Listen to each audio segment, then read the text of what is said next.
Tom Timmerman, please start us off. Thank you very much for the clarification. You got it. Yeah, I'm sure you're excited it's hot again outside after a couple days. Doesn't make sense to me after yesterday morning, but Everything okay with Marcel? He wasn't out there? yeah, he's just got a knock that we've been dealing with from Portland actually, and just trying to get him, recovered as best we can going into Saturday. But everything should be fine with him. Okay. I probably have asked this question every time you guys go on the road, but what do you guys got to do to break through and win on the road? We have to continue what we've been doing. We have to believe in ourselves. We have to have a good plan going in. We have to execute that. And then I think that we've learned some valuable lessons recently. And I think you could see that in the game against LA, how we closed that out. And if we're in that same spot, I expect us to be a little better in our execution towards the end of the match. Santi? Coach, non-conference opponent, but they're also fighting for their playoff qualification. Does this feel like a playoff game to you? I don't know that I would say it feels like one. I would say that from our perspective, we don't have any. We don't. I'm think perfectly we content have being the any guy that has games your back. You're serious about this? I'm dead serious.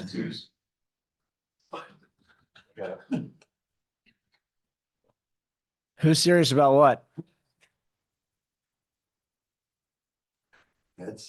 Dead serious. What was your question again? I knew that was gonna happen. Yeah, if you think this feels like a playoff game. And even I though it's said not really, but what I would say is that we don't have any in the next, what do we have, 7 games left? And we don't have any options to take any of these games less serious than it's the last game we're potentially playing. So we know we haven't had success on the road. We have to fix that. And we know we don't have a lot of room for error. So we can't even give ourselves a little chance to take a breather. There's nothing about this. So from our perspective, we're concentrated on being as prepared as we possibly can be and taking it as serious as the moment is. And for us, yeah, it's, it feels like a must win for us. I'm sure New England feels the same way. I've watched them a lot on tape this week. I say this a lot, but the parity in this league is unlike any other league. And I don't care where you are in the standings, and this is a perfect example. I think you're going to have 2 teams going all out on Saturday night. I think both teams are super motivated. I would say both teams are well coached, and we'll see how it plays out. But it's going to be a really interesting and hard game, I would say. So thinking about scouting New England, has Henry been an important piece in scouting New England? I think every staff member has had individual conversations and meetings with them. I walked into the boot room just now, and again, another staff member was grilling him about who he thought the lineup would be. So, yes, he's been pivotal, and I would assume that Caleb's doing the same thing with Tim Parker. Daniel? So with that being said, it may not be a playoff game for you, but it certainly is a reunion. Just the emotions going into a match against him, the rest of it. Yeah, I'm going to give him a big hug. I'm going to say great to see you, and then I hope I can't say what I really want to, and for sure what I will say to Tim, but I'll say, you're the enemy right now, and then at the end of it, I'll give him another hug and I'll wish him all the best. Delivered about it in the Portland game, just your ability to finish up the game. Ed and Lubin talked about kind of the mentality you guys needed. It seemed like Draw Klaus against LA Galaxy, the ability to kill a match really came into play. I'm just curious, is Jao maybe one of those missing pieces to be able to close out these games if you do get the lead? Yeah, I mean, I think you saw that against LA for sure. It was in particular nice to have Klaus coming onto the field. That's amazing. But at the same time, when we listed the things that we could do from a tactical perspective, from an idea perspective to close out a game. I don't think play Klaus was in that. It's just a nice option to have. And so now if we execute the ideas that we had against LA in terms of closing out a game, we hope we're in that position on Saturday. We think we will be, and it'll be up to us to do it on the road, which we haven't done in an awful long time. And that's a big hurdle for us to get over. Tom Schwartz. Coach, do you believe in the soccer gods? Yeah, yes. Like every dumb, I don't know where they come from, but yes, I think there are soccer gods out there. I've felt their wrath many a time, and I've felt their glory a bunch of times. So somehow there is, in this beautiful game of ours, there is something goes on that, and it's part of our sport, that it is the margins are so minute sometimes that you don't know which way the ball is going to bounce. You don't know what call you're going to get, what the weather's going to be like. You don't know. There's so many different factors that you can't even account for all of them. So you try to prepare your team to the best of your ability, and then you hope that you have the soccer gods watching out for you a little bit. And do you think they judge fairly from No. their great? No, they are not. They might be just, but they're not fair all the time. Cory. Aside from advanced scouting prep, what has Henry brought to this club since he's arrived? Yeah, excellent central defender. You want to answer that, Kess? Excellent central defender. I always think of the person and character that they are. It's been fun getting to know him. It's been fun learning how I can push him in the right ways. He's a very analytical thinker about the game and his own decision-making process. So working with a player like that is for me a joy. And then to see him perform on the field and go through, watching him go through his own decision-making processes and playing very well for us has been a pleasure. So, we hope that Kess goes back to his previous club and continues to kind of elevate his own game and take it to the next level. We'll certainly need that.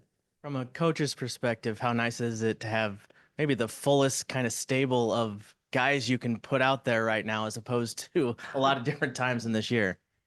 Yeah, I mean, if you look at just the games we played before the Leagues Cup, where no disrespect to anybody else that played in those games or the roster, but it's not the same. It's just not. We had a really good summer transfer window, brought some excellent players in, got some guys healthy finally, and that's what you want on a good team. And the competition and training kind of spurs all of us, players and coaches, into trying to be the best version of ourselves on a daily basis. And when you do that, the ancillary product is that you start to play better and you start to put things together. And I think we've been doing that for the last month, I would say. But it's certainly nice as a coach to have those options. It's hard. There's just some really difficult conversations and decisions, but those are the kind of decisions and conversations you want to have. Next, we go to Matt Rocchio. Hey, Coach, you mentioned a couple of times those things you guys have to do to kill the game. Can you just go through a couple, like those main principles you guys are focusing on this week to do that? And also, you touched on a little bit on how do you balance when you're killing the game? How do you balance maybe taking a more conservative side of we're gonna protect this lead versus a more aggressive side of we're gonna add one more on as a way to kill this game? Well, Matt, I would say that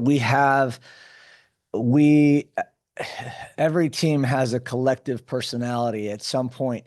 And you could see whether it was against Portland or Club America, or even last week in the first half where for some reason we got tentative, we got way too conservative. So that's the first thing. We do not want to go conservative. We want to continue to play our game. We want to be better with the ball, because if you protect the ball and you can move it, there's a lot of good things that can happen, but you're gonna not kill time with the ball, but you're gonna establish that you have it and you're going to make your opponent chase. And I use the word, I'm balancing, our opponent a lot. And when we do a good job with our ball movement, it's an excellent way to kill the game. But at the same time, bringing our opponent out of a defensive shape and then being able to play through them. This next part is, can you get the next goal? We haven't done that necessarily to kill out a game, but that's our next evolution of being a better team, is when we have these moments, we want to get the ball into their half, but then we want to be patient with it. And when we pull an opponent out and we unbalance him, can we play through him? And finally, can you penetrate and find the back of the net? That's the best way to do it. Jen? You spoke a little earlier, Coach, about competition, right? All the players talking about it, keeping the competition levels high. How do you keep it healthy though, where you're trying to make your teammates better? Sometimes at the same time, you're competing for minutes. Everybody wants to start. Everybody wants to play. There's a lot that goes into that, Jen. I think it starts with the players and the staff understanding that it's healthy, recognizing that they're pushing each other to get better. I think if you go to the very top of it, is understanding that it's not about any individual. It's about the collective. It's about the team. It's about our club. And if we believe in what we're doing and how hard we're working and how hard we're competing in practice, then that kind of puts that at the forefront of your mind. And if you leave it all out there, I think then you get to blame the head coach for any decisions that don't go your way. How helpful is the Jake Nerwinski storyline to that message that you're trying to get the team? Yeah, I mean, nothing speaks better than the action that a player takes to put themselves in the best possible position. Jake did that by asking to go down to City 2 and play. Then he played so well that he changed my mind. He changed the staff's mind. And then he went back on the training field and he executed at a really high level so that his teammates were all looking at him going, okay, like it is a perfect example. And a lot of the things that will be cultivated through a good environment and a good culture are actionable, and that's an actionable thing that I don't have to reference that to anybody.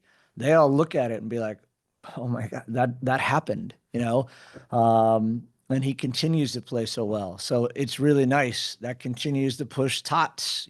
Tots is playing ridiculously good right now too. I can only play one of them, but it is a perfect example and helps so much. And when, from a coaching standpoint, you're trying to push those kind of messages, but then when a player does it, nothing speaks higher about that. Go back to Matt and then Tom.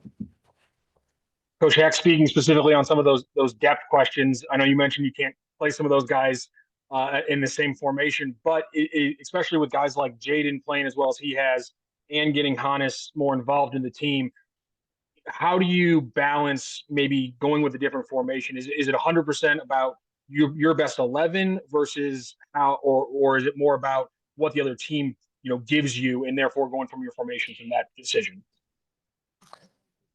For me personally, I look at both of those factors all the time. Like when I'm scouting an opponent, I look at how can we break them down? Where are they vulnerable? Where are they really strong? And then I think about the tactics that we need to implement to beat that opponent. And then I start to think about, the personnel and if we need to change our formation or our system. When you base your how you're doing things on principles, it's not as much about formation, but it does need to come into play. So my own process of how to do that is I try to break down the opponent, and then I try to make sure that I'm making good decisions from the personnel standpoint, and whether we have to make any changes. An example would be last week when we went with Jake. I felt like we needed some defensive structure. I felt like we needed to be better. And Tots and Jake are a good example of a little bit of difference there, because Tots, he likes to get forward and is so good in that regard. Jake is kind of a stay-at-home defender. So it's just a good example. In that case, we chose Jake, and he played great. Had one of the performances of the game. It won't be the exact same versus New England, but that's how we go through it. So is right back and left back still difficult decisions for you this week? Yeah, very difficult. But there's a couple others that are very difficult too. So I would say we have four positions right now where it's tough. You know, guys are battling, and it's an either or, and we're going to try to make the best decision. But you have to have the players understand that they're in a battle, and that battle is healthy, and that once whoever gets that chance has to do the job to their best ability. And at the same time, can you be prepared and ready to come on and make a big difference? Jaden did that last week. You know, we started Giannis. Giannis played great. Didn't think he was going 90. Jaden comes on and gets the game-winning assist. You know, gets a crucial little, kind of glance header at the back post. All these little critical moments, but it's a good example of that as well. Those other two positions. I'm not going to tell you. I would just be staring at rosters now, Yeah. trying to figure out. Yeah, go ahead. Is the success City 2 has had for them clinching a playoff spot last week. And now with your roster getting full, do you expect to see more guys? I mean, you had, what, 3 guys? We had 4. 4. Yeah. Christian, Johnny, who was the captain for City 2, JGR, and Jose went down, and all 4 of them. Christian, just because he hadn't got the game, but yes. Okay. I like the fact that you're not counting Christian because he's a goalkeeper, and I tell the goalkeepers all the time that they don't really matter. I have so many goalkeepers in that building, including my boss, Lutz. So I'm giving him credit now, and you're not. That's ironic. The important thing is that City 2 is really crucial to how we want to play. And we use it from the first team to get guys minutes, in important games, meaningful games. Whether it's Johnny or whether it's Jake or Christian, they get a chance to ply their trade in with the big lights on in front of fans in meaningful games. At the same time, it's a player development pathway for us. So you see young guys like Makai Joyner and Caden Glover. Brendan McSorley played fantastic. I thought probably one of the best games I've seen him play on Sunday.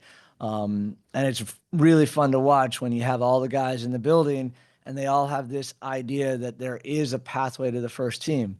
I bring up McSorley because if he continues to play that way, we have to think of him, for the future. So there's so many good things that happen with having that kind of system in place and utilizing it. I would say that I don't think some clubs do that. Clearly, I don't think I've missed a City 2 game in 3 years. So You got time for one more with Coach? We got one? Coach, speak just a little bit about the comment you made earlier about this is a league that everybody gets better, significantly better each year, and how that impacts you and your building of the team. yeah, it's just a challenge, and it should be something that everybody, from the coaches to the players to the sporting directors to the front office, we understand that we constantly need to, bring our best on a daily basis. There is so much parity that it's hard to tell who's going to be at the top of the table at the end of the year. And I can give you examples of teams that squeak into the playoffs and win. When I was first coming into the league, RSL, nobody even figured out how they made the playoffs. It was that fine. I think it was 2009, and they ended up winning the MLS Cup. The next year, Colorado did the same thing. So, the fight to get there is immense. And because everybody can kind of battle it out, then it becomes a different fight once you get there. Thank you. For joining us. Appreciate your time. Go ahead, Tom. Hey, Henry. Hi. Does this feel like a road game for you going back to New England? Yes, because I'm a St. Louis City player now, and this is a road game. But it's going to be a little different for sure because I'm super familiar with everything there. So it's going to feel different. Anything you left behind when you moved here that you need to go and pick up while you're? No, nothing I need to pick up, but I did leave a lot behind. One of the guys that got traded to New England, Will Sands, is actually leasing my apartment. So he's taking care of my things for now. So I do have some stuff there, but nothing that I need to pick up. So what are you telling as coaches and teammates ask you about New England? What are you saying? I'm giving them all the information that I can, and I'm sure Tim's doing the same thing for them. But I'm trying to be helpful in any way possible, give them tactical information, personnel information, anything like that. Cory? You know better than anybody else. What would it take for a road team to go in there and get a win this weekend?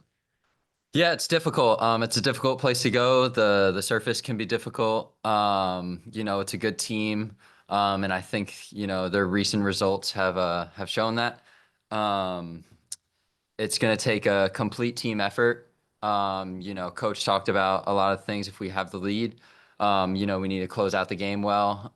So I think it's going to take a collective effort. Obviously, we need to, do a good job around their front guys. They've got some dynamic guys up top. So we need to do a good job with them, but it's going to take a team effort. Daniel? Not to totally put you on the spot, especially with your former team, but when you look at the standings, we're in similar positions, but it feels like with all the new signings in St. Louis that we're on maybe a different trajectory. I'm just curious, when you came over to St. Louis, what was your perspective of City and the potential there? Yeah, for sure. Definitely made a lot of signings in the summer window, and optimistic of what we can do, but we need to get a result against New England, and we need to keep this momentum going. Hoping to get our first win on the road this season. So I think both teams are in similar spots, though. They need points as well. So it's going to be a battle for sure. Tom Shores? What did you know about the city, not the team, but the city of St. Louis before you came here? And what has surprised you, if anything? So I didn't know a ton. When I got here, it was the first time I had been to St. Louis, so I didn't know a whole ton, but I've gotten to learn a lot already in the month that I've been here. I knew of the arch. I didn't really quite know what it stood for, but the gateway to the west, I think, is really cool, like having that symbolism behind it. I've learned about, typical food options here, like toasted ravs and gooey butter cake. So I've, started to learn some St. Louis culture. And there's a lot of great things that I love about St. Louis already. My commute is really short. There's not a ton of traffic, being from the Northeast and then living in Boston. There's actually the most traffic in the country in Boston, believe it or not. So it's really nice that, I'm not spending a ton of time in the car. And then everything's super convenient.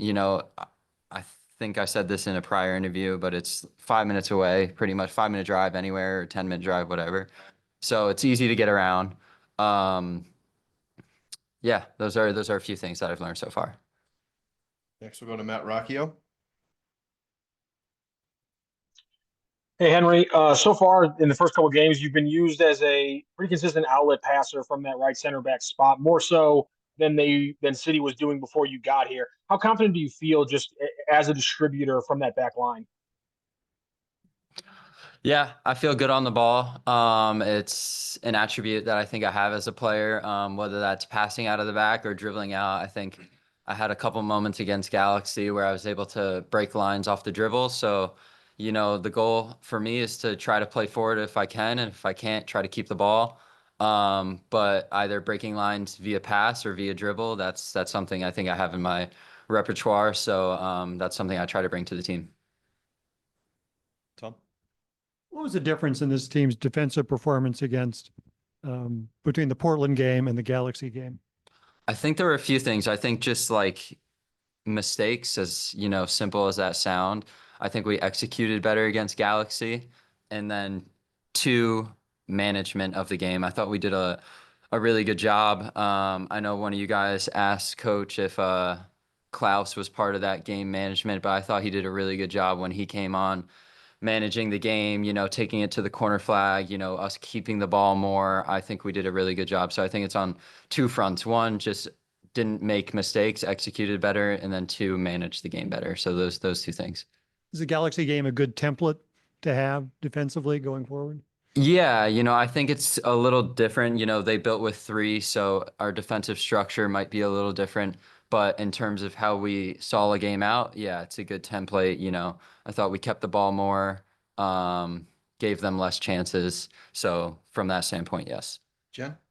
Hi, Henry. Hi. I think man marking on corner kicks is out of vogue nowadays from my days of playing. But if there were to be a corner kick and if Tim Parker's on the pitch and finds himself in the box, might Henry post up on Tim Parker knowing he's a threat in there? Yeah, maybe. But I think my responsibilities so far have been more zonal. As you said, man marking is some teams do it more than others. But maybe he'll man mark me. So I'm sure we'll come across each other during the game at some point. Anyone else for Henry? Go ahead, Tom.